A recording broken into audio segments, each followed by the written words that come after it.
जब मैं छोटा था 2017-18 के टाइम पर इंटरनेट पर बहुत मीम्स बनती थी that a piece of paper can not decide my future and हम हंसते भी थे उस चीज़ पे। लेकिन आज के टाइम पर it actually does and it is not funny anymore because और तुम किस पे रिलाय करोगे? When you look around you everybody is a loser, not in a direct sense but हर कोई कन्फ्यूज़्ड है, या तो स्ट्रेस्ड अबाउट है, या तो डरा हुआ है, या फिर लॉस्ट है, या फिर सब कुछ ही है या कुछ भी नहीं है, whatever. But you can't rely on another person क्योंकि हर कोई कोप करने में बिजी है। पहले के टाइम पर अगर तुम डरे हुए थे अपने फ्यूचर को लेकर के, lost, confuse, anything, you could not really do much. क्या ही था तुम्हारे पास करने के लिए बहुत पुराने टाइम्स में? या तो तुम फिगर आउट कर लो कि क्या करना है, otherwise it is over for you. बस यही था। तो इवेंचुअली लोग कुछ ना कुछ पकड़ के उसमें रेगुलरली शो अप करते थे, काम करते थे, बेटर बन जाते थे। बट आज के टाइम पर हमारे पास कितने कोपिंग मैकेनिज्म्स है, हमारे पास रील्स है, हमारे पास पॉर्न है देखने को, हमारे पास ड्रग्स है जैसे कि वेप वगैरह, ये सब कर रहा है। मेरे सारे दोस्त इसी में नशों में पड़े हुए हैं, या फिर कोई डूम स्क्रॉलिंग कर रहा है, या फिर कोई अगेन मुट्ठी एडिक्ट है। सो जब इतने डिस्ट्रैक्शंस है, तो सब कुछ है, तो how do you figure out stuff? And you can't run away from this thing forever. हाँ, तुम पूरे दिन तो इस चीज़ से भाग लोगे, लोग भाग ही रहे हैं। आपस में उठ बैठ जाएँगे, बकचोदी कर लेंगे, पूरे दिन तो भाग लेंगे। बट रात के टाइम पे क्या करोगे? ड्यूरिंग नाइट टाइम जब तुम पीछे बिस्तर पे सोने जाते हो, एट दैट टाइम तुम्हें हिट करती है ये चीज़, तुम्हें तब तुम्हारी फटनी चालू होती है। एंड ऑल्सो जो इंसान अपनी लाइफ में स्टक है या फिर सारी होप लूज़ कर चुका है, जिसको पता नहीं उसका पर्पस क्या है, वो इंसान ना कभी भी अपनी पूरी एनर्जी एग्ज़ॉस्ट नहीं कर पाएगा। वो जब सोने जाएगा उसकी बॉडी में वो एनर्जेटिक होगा। वो एग्ज़ॉस्टेड सोने कभी जा ही नहीं सकता। It is not possible. Because to actually exhaust yourself, to actually use the energy in your body, तुम्हें कोई डिफिकल्ट फिज़िकल टास्क करना पड़ेगा। एंड जो इंसान लॉस्ट है फर्स्ट ऑफ ऑल, उसके लिए कितना आसान है ना कि वो कोप कर ले। Why would they bother doing there steps या फिर going through a workout, doing any physical activity, जब वो बैठ के रील चला सकता है या फिर वो बैठ के एक पफ मार सकता है अपने वेब का, या वो मुट्ठी में आ सकता है। Why would they consider doing that? It they won't. तो इसलिए if you are a lost individual, अगर तुम्हारे दोस्त हैं, तो सबको रियलाइजेशन रात को ही हिट होता है। एंड फिर उस टाइम पर तुम सोचते हो, तुम स्ट्रेस लेते हो, तुम्हारे माइंड में आइडियाज़ भी आते हैं, या फिर तुम नॉस्टैल्जिक हो जाते हो कि पहले की क्या ज़िंदगी थी, उस टाइम पर तो मैं बिल्कुल टॉप टियर आदमी था, वो वाला साल वाज़ द बेस्ट।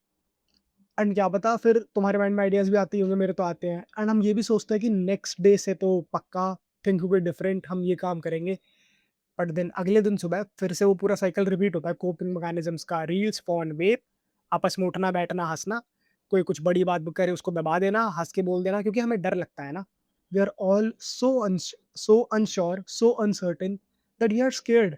हमसे पचाई नहीं जाती हाई एम्बिशियस बातें। हमें लगता है कि आउट ऑफ द वर्ल्ड है, this this is not possible, not physically reality possible नहीं है इस चीज़ की। तो हम दबा देते हैं बंदों को। Do you know what is this called? This is called tough times. And तुमने वो कोट सुना है? Tough times create hard man creates good times create weak man, and weak man creates tough time. These are tough times. During tough time you need someone जिसको तुम inspiration के नजर देख पाओ, जो तुम्हारे लिए इंस्पिरेशनल हो। But we are surrounded by all losers. And ऐसे टाइम पर जब कोई रिलाई करने के लिए, तब तुम्हारे पास बस एक चीज है जिस पर तुम रिलाई कर सकते हो, वो है ये piece of paper. what you have to do, या फिर what you are doing is कि when no one is helping you, you have to help yourself. For that, you need to tap into a very specific part of your brain. हमारे brain में पूरे दिन में millions of thoughts आते हैं, philosophies आती है, आइडियाज आती हैं, फीलिंग्स आती है, बहुत सारी चीज़ें आती हैं। बट एक चीज़ है कि इन थॉट्स में ना, ना तो कोई पैटर्न होता है, ना कोई क्लियर पॉइंट ऑफ प्रोग्रेशन होती है।